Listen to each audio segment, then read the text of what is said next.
How's it going? So, I brought my character back up to where I was before, made all the same choices, of course, so we're the same exact person. So Chara came, and she stole the horse. You were brave to do so. This is no time for talk, you fool. Now I see becomes those who threaten my friends. Go with this one. Chara and Meredith stand apart as you ride ahead to confront the bandits. You think that they might have done You think what they might have done to your comrade had she not come upon you. Truly these ruffians are unworthy of mercy, yet gentle Chara may be unprepared to accept what you would visit upon them in her name. Send my spear soaring at the approaching rider. Unseat the rider with a dazzling spin weapon shaft. Send my spear into the path of the approaching rider to scare him off. Defend the attack of the bandit with 2 deadly swings from my sword. Not going to kill them, because there's deadly in there. I'm not going to send it after them, because then I won't have my spear anymore. And I don't want to throw my spear at them to actually kill them, so we're going to unseat him. You do not wish to kill the rider, but you will teach him a lesson. Thus, as you grow closer, you begin spinning your weapon in a mesmerizing flurry of movement, which proves nearly blinding to the young bandit. He does not even realize that he is in its path until it is too late. He is knocked off his horse, and the rider behind him beats a fast retreat. You return to Meredith and Chara at the top of the hill. Chara seems bewildered, still frightened by her tangle with the criminals. As for the old man, he seems bemused. There go two very fortunate bandits. He grins. We must be grateful to the Weavers for sending inexperienced fighters to challenge us. Perhaps I should have killed them, but I'm in a merciful mood. I'm disappointed. The gods thought they could challenge me with children. Okay, I'm not going to call them children. I'm not going to say that I'm in a merciful mood because it's not about my mood. We'll just go with the Weavers then. And grateful to them, too, for your skill, Meredith replies. Your party... Why was I stuck in that voice? Dang. Your party arrives at the Oracle 3 days later. It is dusk, and the ancient citadel stands in silence. It is like a great wheel of solid stone, laid on its side within rings of circular steps. Its doorway is open. You must enter alone, Meredith advises. The Oracle will do the rest. You pass through the dark threshold into the great chamber whose ceiling bows slightly at its center. When a circular hole opens in the night sky, a bowl of fragrant coals has been lit in a tripod beneath the window. Thick smoke curls up and out of it to the stars. A tall old woman in a red chiton stands beside the tripod and calls you by name. Come forward, Benjamin, and learn what can be revealed. Will the series reveal only some of my future, not all? Have you been waiting for me long? How can I trust? I'll go with waiting. Indeed we have, for longer than you have existed. The gods have waited longer still. Step into the light now. You advance toward her. As you do so, you notice the other seers at the edge of the chamber, dozens of men and women of many ages, some as young as 6 or 7, watching from the shadows. Yet when you enter the circle, they seem to disappear. Cool moonlight washes down, and you feel as though the ceiling is an enormous eye, through which the whole of the sky watches you. The elder seer speaks, her voice raised as though she is addressing the very heavens. Gods of Agosa, you have long asked the Weavers for a champion to vanquish the vestiges of the First Age, and make of your children a single people. She grasps your hand in hers and holds it up. She turns its palm out the open sky, as if it were writing to behold. I give you Benjamin of Onicia, sacred instrument of the Weavers, treader of our foretold pathways. Take heed, he is your champion. There is an audible wind beyond the window. A great wave of dust rushes through the mountains. It grows so strong that you can feel it even indoors, and the raging fire in the coal pot winks out. It is done, the seer says. The gods have heard our warning. Now they will know the full import of your destiny, and they will leave your future untouched. And will this future take me away from my village, beyond the world I have come to know? You already know the answer to that question, champion. Your destiny will take you far beyond your home, to places you have never imagined. But look here. The seer points to her eyes. which have darkened like tiny caves. Peering into them, you see a vision of the Epsicos hills tumbling down upon your village, crushing the homes and the people below. "What is this nightmare?" you ask. The seer's eyes return to normal. "The weavers know that you intend to resist your fate," she explains, "so they have asked me to show you one possible future. Should you dare to remain in your village, all you have seen in this vision will come to pass. The Epsicos hills will tumble upon your village, destroying it. You will survive, of course, but the hand of the weavers will be recognized in the destruction, and the remaining villagers will drive you out. So you see, Benjamin, you must be our champion, or lose all that you hold dear." Knowing that the gods had fled the chamber, you speak frankly to the seer. "I assure the seer that I will obey the weaver's wishes. I rebuke the seer for allegiance to the soulless masters. I swear vengeance upon the weavers." Let's do that one. "I will do all the weavers demand of me," you say. "Take heart. When you return from the oracle, you will be granted 12 days in your village before you must follow the call of fate. It will be a proud time, and you must revel in it, for when it is finished, you will belong to your destiny." The journey home feels shorter than the one to the oracle, perhaps because it proceeds without incident. You tell your companions the prediction of the seers, that you are destined to leave your village, and more mysteriously, vanquish the so-called vestiges of the First Age. That night at camp, Charo falls asleep first. You and Meredith use the opportunity to talk about the oracle's prediction, working through as much as you can remember. "I must be honest," Meredith proceeds. "I am confused by your prophecy, especially this talk of the First Age and its vestiges. But perhaps not all the mortals of that time perished as the legend supposes. Perhaps some wander Agosa still. How could any mortal live after so many years? The First Age was centuries ago." Obviously, he was talking about them stealing life, so that's why. "It is told that the mortals of the First Age were possessed of dark powers unlike any that you and I have seen. I would not be surprised if some of them have used those powers to unnaturally prolong their lives.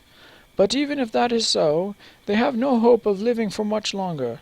Soon they will fall to you, the champion of the gods." "I am unsure how I feel about being destined to kill other mortals. Their accursed life shall be extinguished. If it be for the good of all, I will do as I must. Agosa will run red with their blood. If it's my destiny, I must follow. It's good for all, we must. And our world will be safer for your devotion." You retire before it grows too late, knowing that you will be able to reach Onicia before dusk the next day if you move quickly, but your sleep is troubled.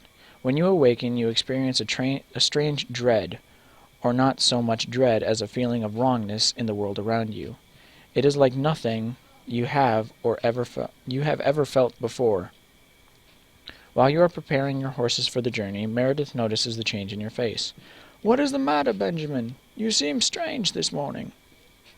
You find it difficult to put what you are experiencing into words, but you try. "I feel as though this morning is crooked somehow, as though today were not meant to be. I cannot picture Onicia. A great cloud fills my mind. Think of home. Sickness fills me. Thought of returning there. I feel as though we are trespassing in a place we do not belong, simply by being in this day." I'm going to go with the first one. "This is strange indeed, but you have experienced many changes in a short time.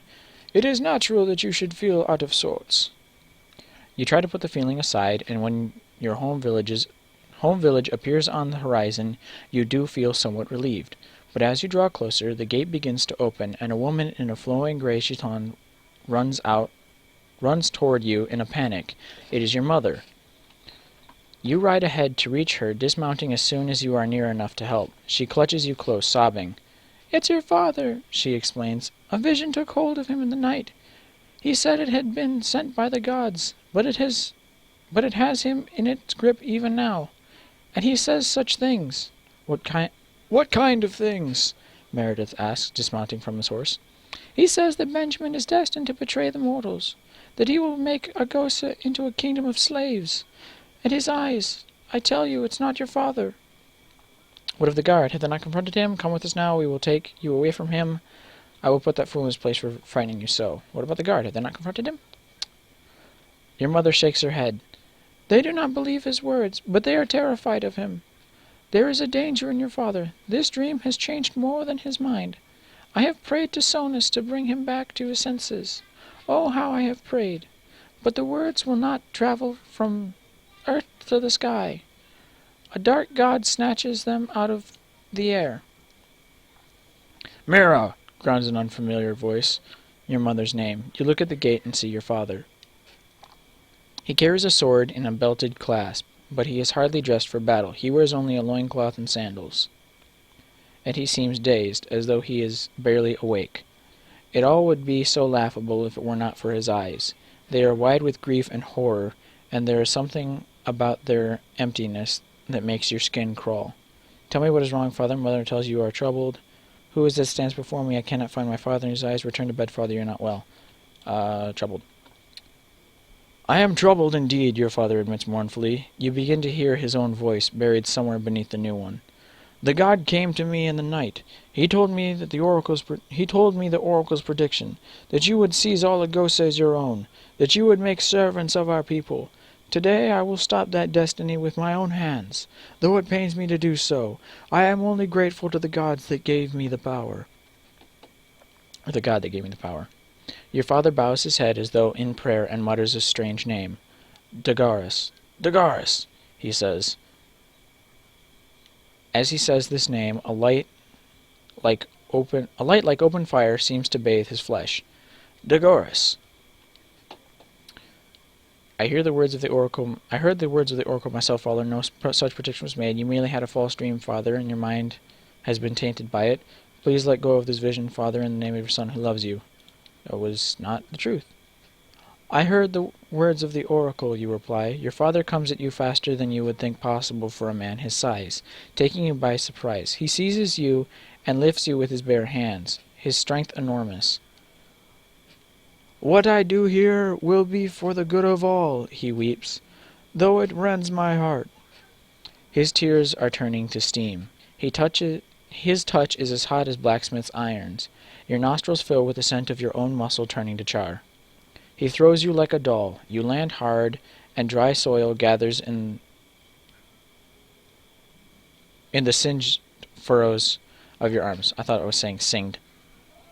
And dry soil gathers in the singed furrows of your arms. It appears that this dream has affected more than just his mind. Your shield is thrown within reach. Nearby, your father draws his own blade. Its handle turns red in his hand as he howls in grief, like a wounded animal. You must think fast. Tumble out of the way as he cuts with his sword, then spring up and shove him down as he passes. Attempt to stun him by striking him with the side of my sword. Use my shield to block his attack while trying to reason with him. Let's try to reason with him. You raise your shield to defend yourself, and his sword lands hard against it once, then again. He thinks a moment and drops the weapon, opting instead to clutch the sides of his shield with his bare hands, pushing forward as his flesh heats the metal to blazing in your grasp. You try to hold on, but it is impossible. He glares at you as he drives the shield forward, its metal glowing with heat.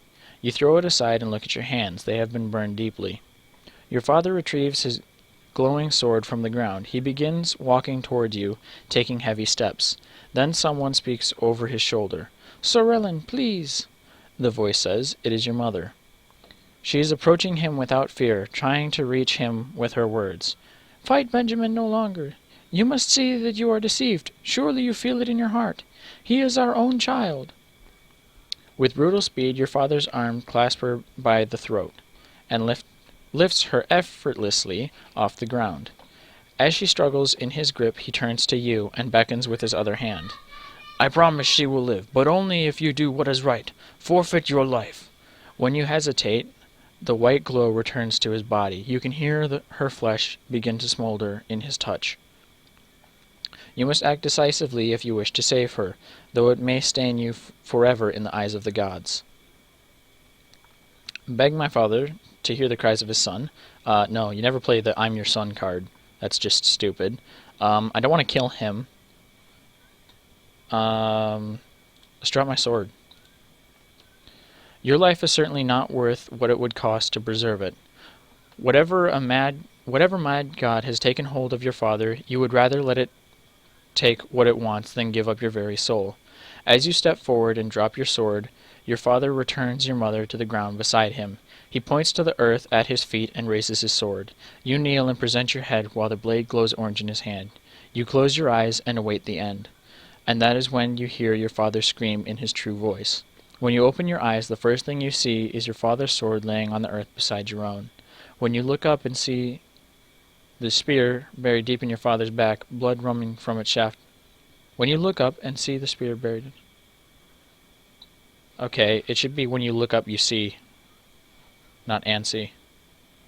Oh, no, it's then you look up. Okay, then you look up and see the spear buried deep in your father's back, blood running from its shaft and pooling on the ground. Sometimes I don't register certain words as being certain words. You peer into his bewildered eyes. "Benjamin?" he asks helplessly. As far as he knows, he has only just awakened from a dream.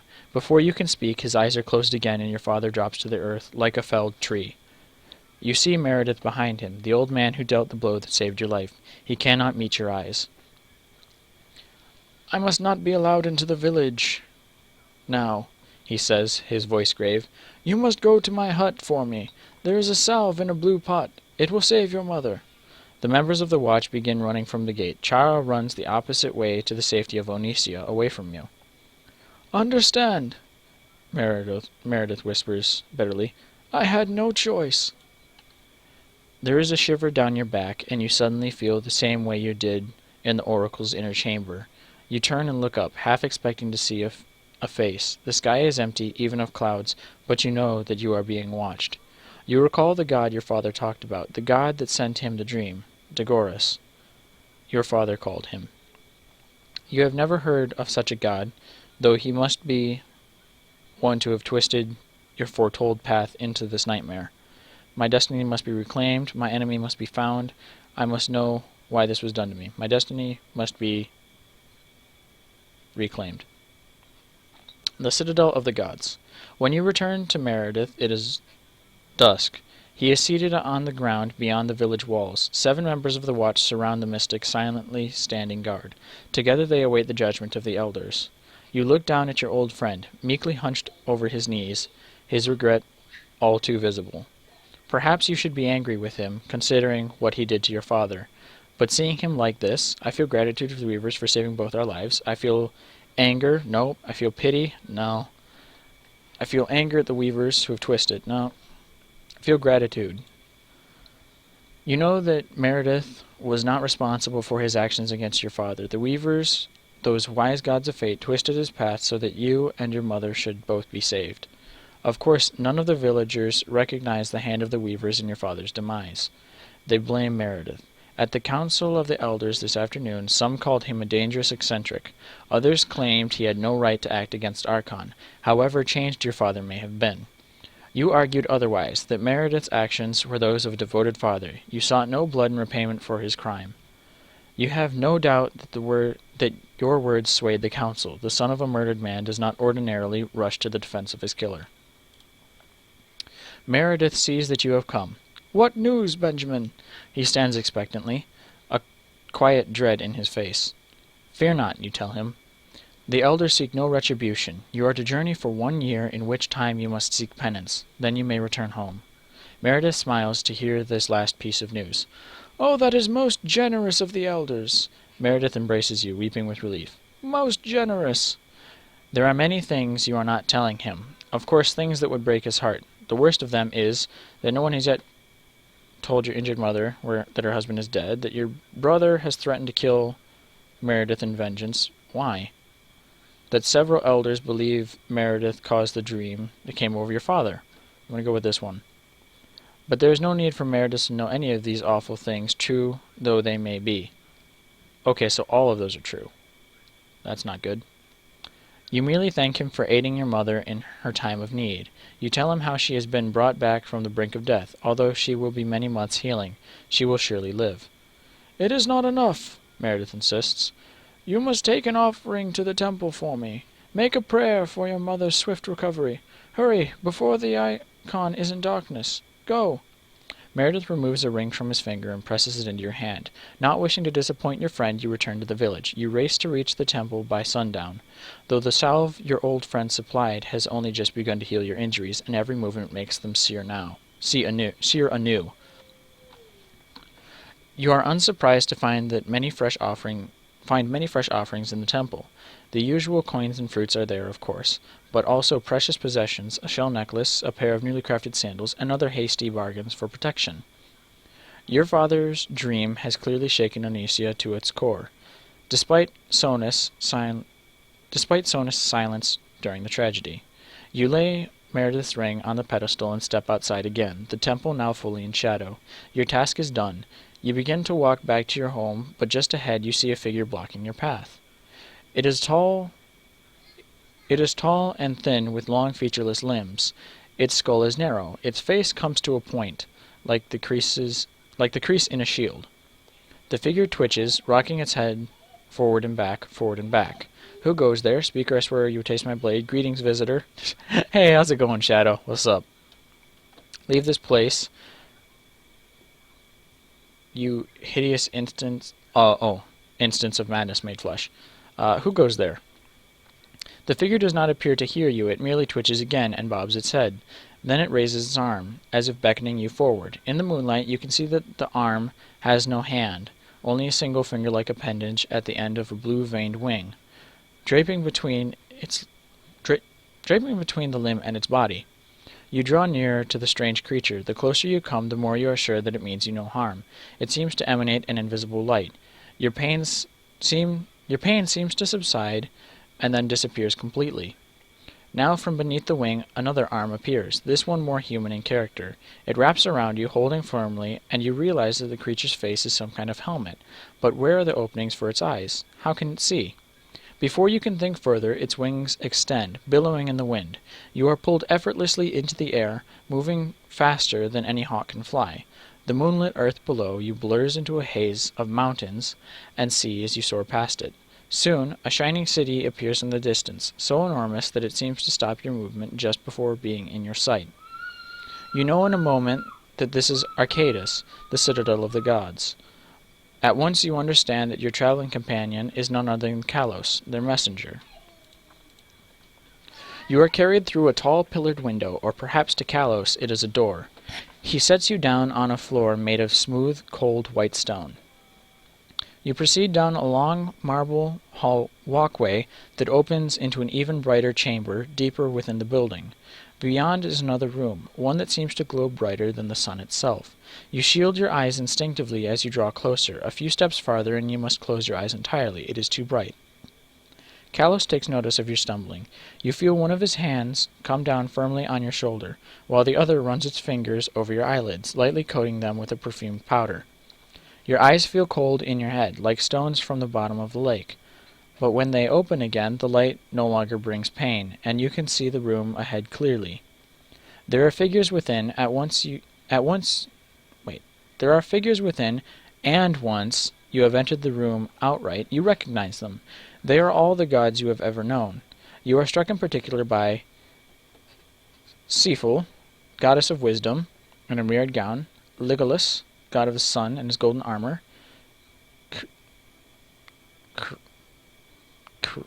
Kriya, goddess of the hunt, Nidon, god of the sea, and Marina, goddess of the dead.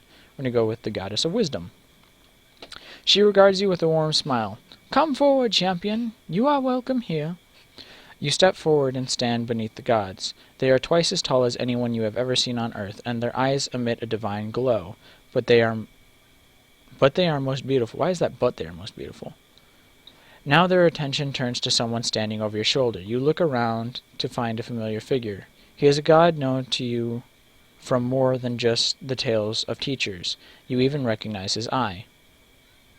Your mother raised a prayer to me this morning, Sonus says, but the enemy would not let me hear it. On this dark day I could not help my own servants. I promise you shall be repaid. What task have you called upon humble servant to perform? Great God has called me here only to apologize. I beg you.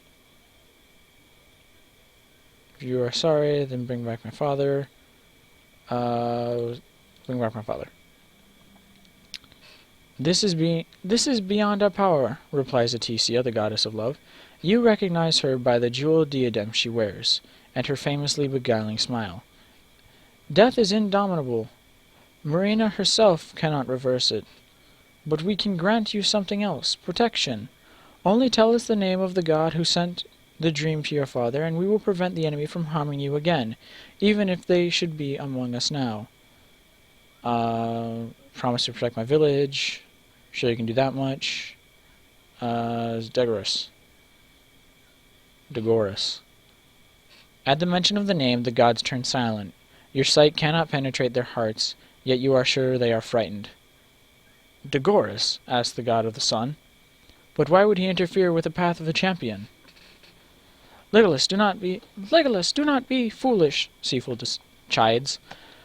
The champion was not his aim. Degoris' true purpose is plain enough for those who wish to see it. You sense the opportunity to ask a question. Who is he? Well, I've never heard of him. What does he want with me? Who is he? The gods turn in surprise to hear you speak, as though they had forgotten they were in human company. The hour is late, Legolas says. Legolas? It is time for our visitor to return to Earth, and to his destiny. Kalos the messenger enters the chamber and gives a kind of twitching bow. He is ready to bring you home. What's a goddess? Okay. You have journeyed long enough already, Kalos, comes the voice of the goddess of love. I will accompany Benjamin to the village myself. She beckons you onward, away from the center chamber. Choking on my own saliva, I'm going to die. You proceed together down the endless white corridors, one the same as the next. You feel as though you are leaving Arcata somehow, and traveling much farther than you are walking. Do not fear that you will face Degoris alone, she explains. He will find his strength sapped by moving against one with so great a destiny as yours.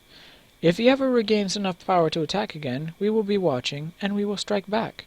But who is he? Why, I've never heard of him. What does he want? But who is he? The god of chaos. Unlike we, his blessing... Love patronage. The god of chaos. Unlike we, his blessings... Unlike we, his siblings, he has no temples, no followers. His loyalty would be as worthless as theirs. It is no surprise that you have never heard his name. And what could he wish to achieve by harming me?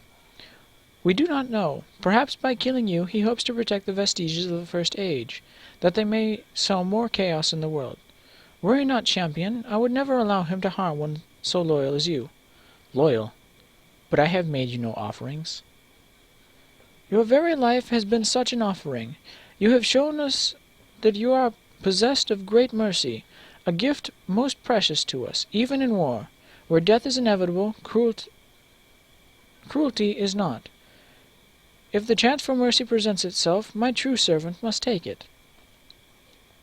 Then for your honor and the honor of all gods, mercy will continue to rule my heart. What if I decide otherwise? Remember what you've said. You dare tell me how to fight. Let's go with that one. See that it does, and I shall reward you. But worry not that you must show such mercy to mortals of the First Age, with whose destruction you have been charged. Any violence against those fiends is a kindness to Agosa. The corridors have begun to change their shape. The stone billows and drapes like fabric.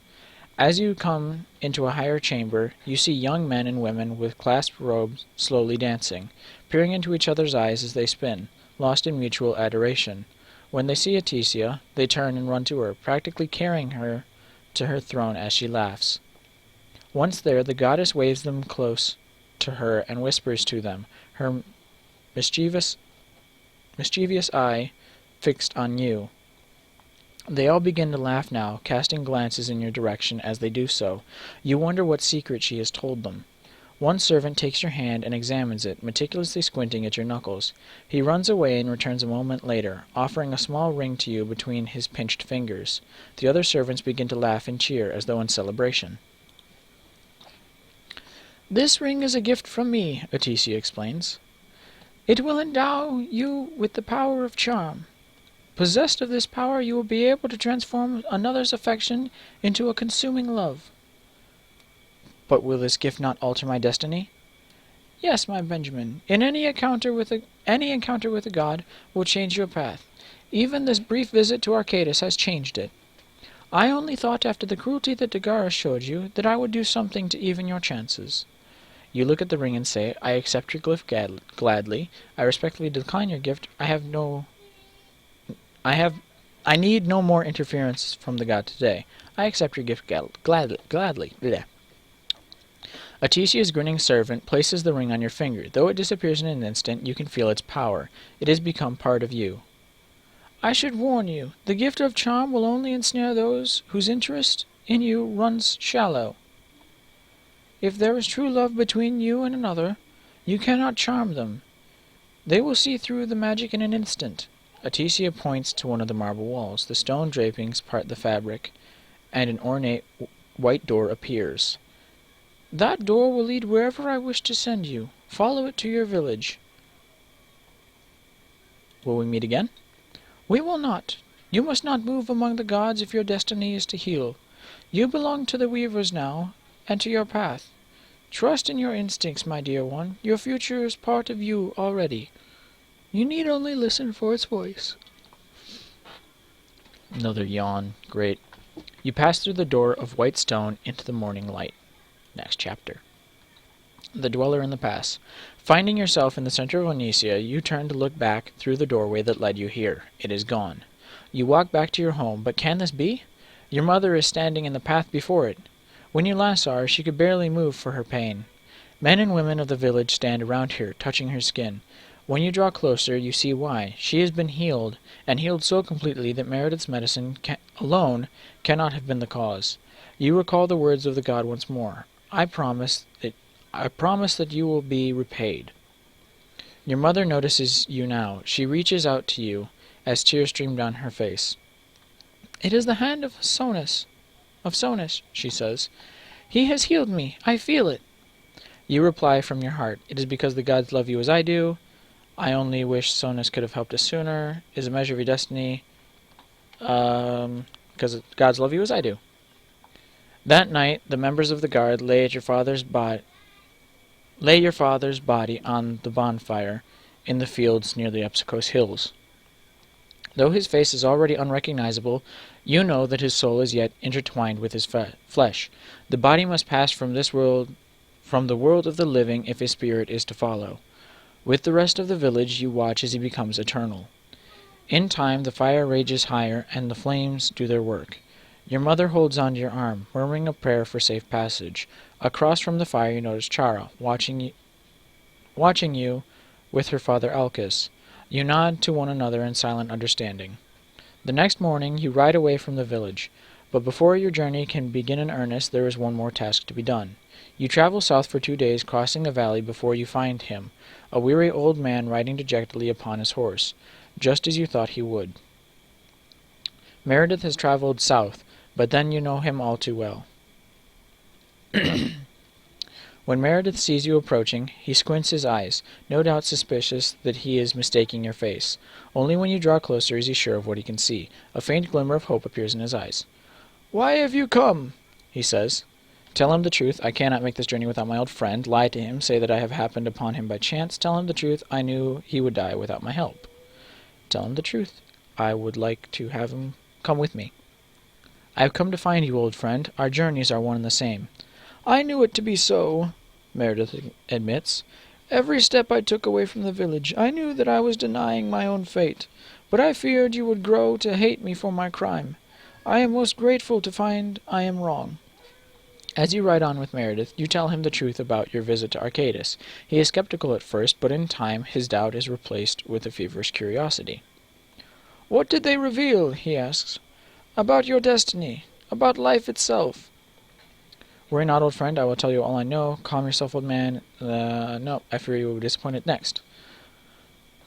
This you do, though truth be told, the gods revealed very little. Perhaps mortals were not meant to have certain knowledge. I suppose if I learned too much, it would have changed my fate just as Dagoras did. The gods are clearly hiding something from me. We're not meant to have that knowledge. When you have traveled 5 days beyond the valley, you hear Meredith cry. Stop! His voice splits the silence in an otherwise quiet day of travel. What is the matter? You ask. I fear we are heading straight for Demina Pass. But where is the harm in that? Until our purpose becomes clear, one destination is good as another. Where does this Demina Pass lead? To Kelanos, Meredith concedes. It is the shortest way there without rounding the mountains, but there are many stories told about the place.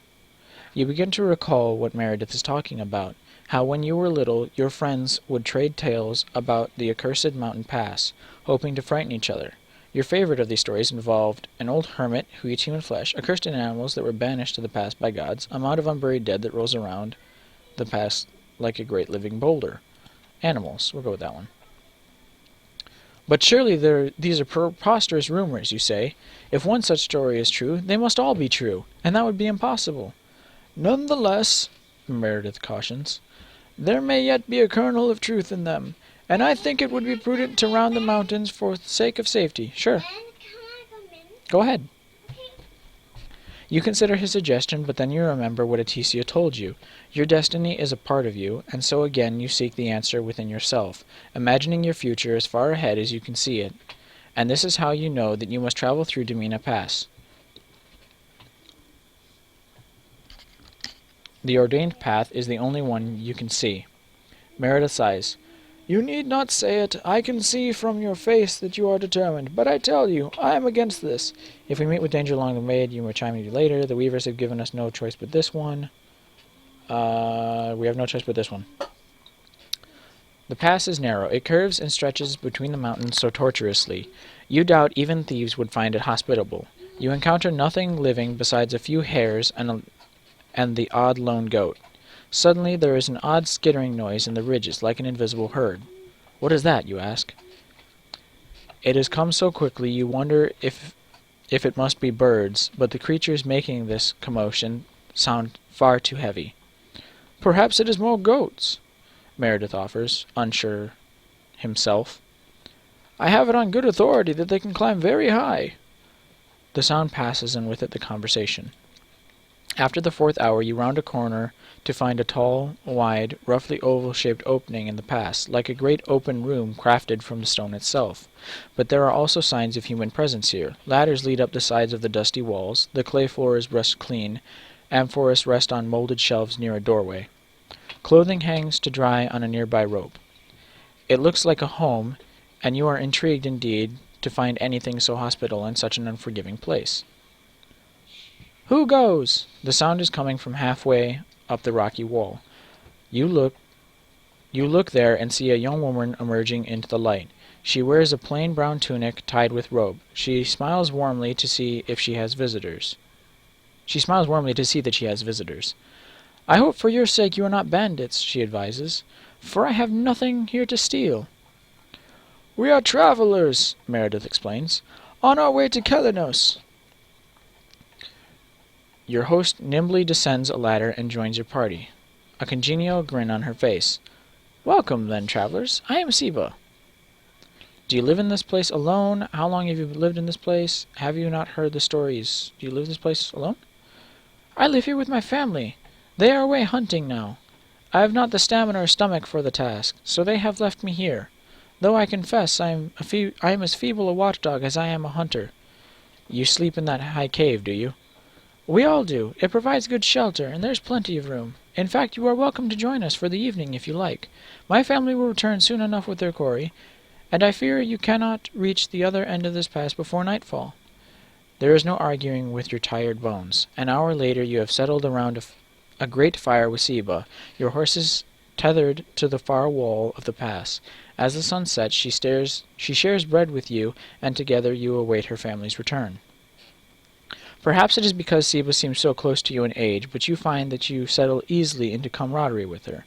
You tell her stories about Onicio, while she offers those of her unusual life in Demina Pass, and her seemingly endless encounters with the mischief of goats. You must admit she reminds you very much of Chara, except for one thing. Siba's eyes fall upon you with an unmistakable hint of longing. The evening wears on, and darkness falls. You begin looking around you at the dimly lit corner of the pass where hostess and her family make their home. You say, do you often pass the night alone in this place? Do you mean to tell me your entire family sleeps with you in that small cave? Will your family not find it hard to reach this place in the dark? Do you often sleep alone? Or spend the night? The young moon laughs. Do not worry for me, Benjamin. When my family is nearby, I am safe, and they will be here soon enough. By now I am sure they are making their way down the eastern passage. Seba's anticipation of her family's arrival is so palpable, you can see it in her heart. Yet when her mind begins to linger on their images, you are horrified. You see shadowy figures with hollow eyes, lumbering through the moonlit corners on insectile legs. This so-called family is not human, and from the dark thoughts that surround them in your host's mind, you realize that they intend to harm you. Okay, so she's led us into a trap. And this is where I got before. The vision flees, and you find yourself back at the fire with Meredith again. It would be wise to retrieve a weapon before these horrors arrive. Whatever they may be, you move to collect your sword from your supplies. Where are you going? Seba asked curiously. Make an excuse, reveal my knowledge of her treachery and my true intent, run and fetch the sword before she can react, or use my gift of charm. So it says she looks at me with longing, so I can probably charm her. I don't want to make an excuse and lie. I don't want to reveal what I know. Let's charm her. You lean down and whisper to your hostess. It would be improper to speak of it in present company, Seba. Let us retire to the cave together. There you will know more of me. With these words, your charm takes hold, and Seba excitedly leads you towards her dwelling, as Meredith watches in a confusion. Seba begins kissing you the moment after you ascend to the cave. I have met so many men since I came to this place, she gasps breathlessly, but none like you. I knew it from our first glance. Oh, Benjamin, I would give you all that is mine. I would reveal my secrets. Suddenly there's a strange scrabbling sound from beyond the cave. You turn to see a pale creature shambling from the passage. It looks to be a great scorpion as large as a horse, but looking closer you can see that its body is made entirely of bones. A bleached skull grins where its head should be, and a chain of spines whips and stabs in place of its stinger. More such creatures emerge into the firelight beside it, advancing on Meredith. Oh shit. Let my family take him, urges Seba. Once he is dead, we will share the power of his life between us, and we will be young together. Forever. Shit. Okay, so she's one of the ones from the first age. Fuck, why did I try to charm her? I should have just fucking killed her. Demand that Seba call the scorpions off. Beg your hostess to spare Meredith's life. Convince her to call off the scorpions by claiming that you will kill Meredith yourself. I'm pretty smart. So if I look, I've got logic 83 currently. So I could probably convince her that I would kill him myself. Or would that? My courage, faithful, humility, integrity, merciful. My resilience is increasing. Beg your hostess. Demand that Siva call off scorpions. Let's convince her. Do not rob me of the honor of killing him for you, my love, you say. I long to prove my devotion. Alas, Siva senses your clumsy deception immediately. Fuck! Her look of adoration turns to one of hatred. You are a liar, she wails, as hurt as she is enraged. Fuck! You are a liar, and you will die with your friend. Tonight you will all join my family. Fuck! Below, the scorpions resume their advance. You scramble down the ladder and grab your sword from its hiding place near the horses. Thank you! You look to Meredith and find him immobilized with horror. It seems you will be fighting these enemies on your own. How will you deal with these strange enemies? Lead them into the raging fire. Field their attacks simultaneously. Drag them with me. I can't drag them. Leap onto their backs and hack them apart. I can't. My strength isn't high enough to be like hacking them apart and shit. Let's lead them into the fire. You mesmerize the scorpion with the quick movements, luring it in the fire, where it comes alight like wood. It skitters away and bursts apart, its bones whipping through the air in an attempt to put out the flames. You suffer slight injuries from the maneuver, but they are negligible. As the other beasts advance on you, you lure them each into the fire as you did the first. They do not learn from their brother's mistake. In time, the scorpions are vanquished, and the bones that once comprised them float in the air like feathers. The scorpions gather together, collecting into a kind of swarm. Can this enemy be destroyed at all? You look up the open mouth of Seba's cave, where your hostess is still hiding from the chaos. Perhaps you are fighting the wrong foe. You ascend the ladder, sword in hand. Seba rings her fists and backs farther into the dark, moving like a frightened animal. Do you think you can truly kill me? The souls of my family will keep me alive. No matter what you do, I cannot die. Yet your eyes can see the fear in her heart. Yet your eyes can see the fear in her heart and the shudder in her very thoughts. She is lying, so I can't kill her. Okay. You raise the sword and say, You will prey on the innocent no more. You were wrong to tangle with me, Fade. I will promise to make it quick.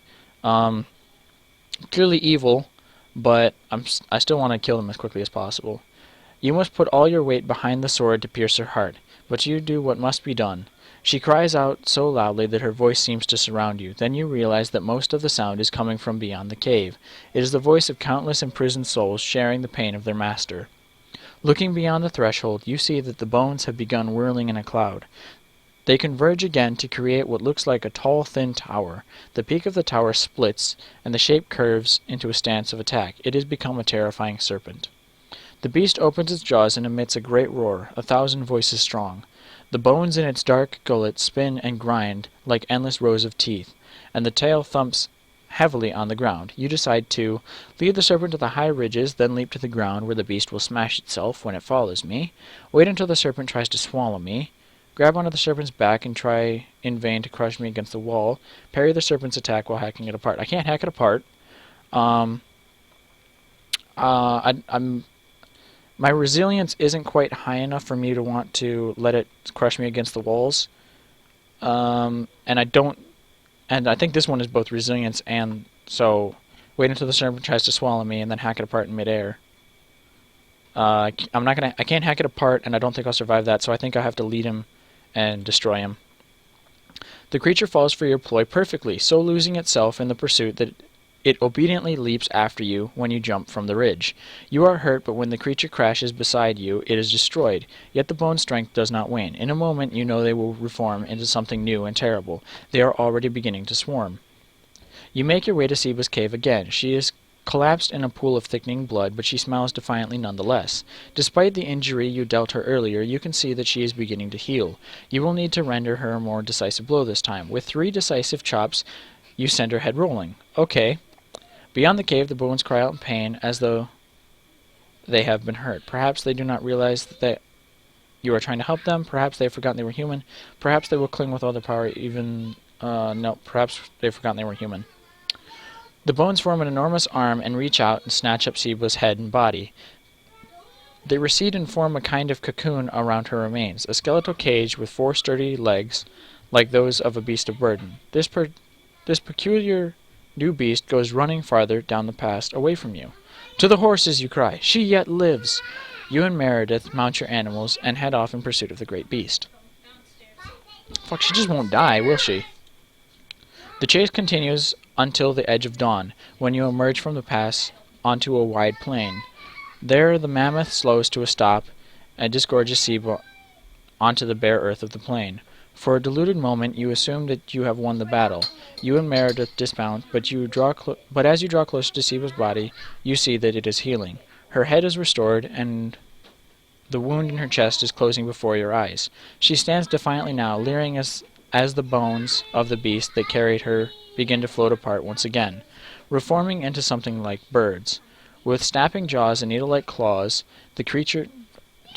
Snapping jaws, needle-like claws? Whatever. The creatures begin dipping and soaring through the air like a cloud of blades. They will be upon you in moments. Despite your advanced speed, you have no hope of dodging them. They are too numerous and too fast. Even if you ran away, it would take time to outpace them. But then you suddenly realize how to finish Seba once and for all. Run straight at her through the flock, fight my way to her through the flock, lead the flock away from their master, and then return to finish her off. Throw my spear through the flock. Let's lead them away and then finish her off. Defeat the dweller. Even as they overtake you, you turn and lead the flock in a chase. The bird bones swipe and slash at your flesh, but in time you outpace them. Still running, you return to the witch and attack her with your sword. She falls quickly to your weapon, and the bone birds fall from the sky behind you. So why did she die this time, and not the other 2 times? You notice movement near the horizon and turn to see 2 armored soldiers approaching on horseback. No doubt they have been watching your battle from afar. They are upon you in moments. "What has happened here?" asked the taller of the 2. Her voice... Oh, it's her voice. Okay. "What has happened here?" asked the taller of the 2, her voice full of awestruck horror. "What is this witchcraft?" Meredith does his best to explain that what you have endured at Seba's hands. It is a difficult story to believe, but the soldiers have ample evidence of its truth, most compelling. The way the enchanted bones twitch and shudder on the ground. Oh, most compelling, the way that the enchanted bones twitch and shudder on the ground, the way the massacred corpse of Seba is slowly repairing itself before their eyes, the way Seba's eyes still look around madly. Let's go with the bones. Seba's victims must have their final rites. Oh, Seba's victims must have their final rites, Meredith impresses. If we delay too long, the witch will use their souls to return to life. There is no time to bury all the remains, so you make a bonfire, enlisting the soldiers' help in doing so.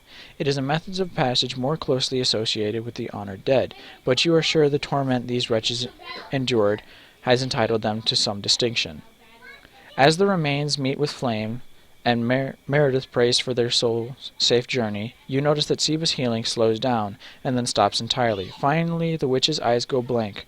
Her body withers to a husk, and you know she is truly gone. "What will we do with her?" you ask Meredith. "I will leave that up to you. She is a mortal with dark powers, but a mortal nonetheless. If she is to pass into the underworld, she will need the right. And that is your decision, whether she is worthy of the rest she denied so many for so long." You look at the petrified corpse of Seba and know that I must add her to the bonfire with the others if I am to respect the rights of my people, that I must add her to the bonfire with the others to make certain she is gone forever, that I will deny her rest as payment for her crimes and let her body rot here. Let's burn her to make sure she's gone forever. You notice after the fire is dying down that the soldiers are talking about you. They nod, speaking with each other more, and then nod again. In time they seem to have reached some sort of agreement, and the tall one comes forward to speak with you. "My companion and I are wondering, would you perhaps accompany us to our city? We are sure our king would be anxious to meet you." "And what city are you from?" Meredith asks them, ever your protector. "Kelenos," the tall one says.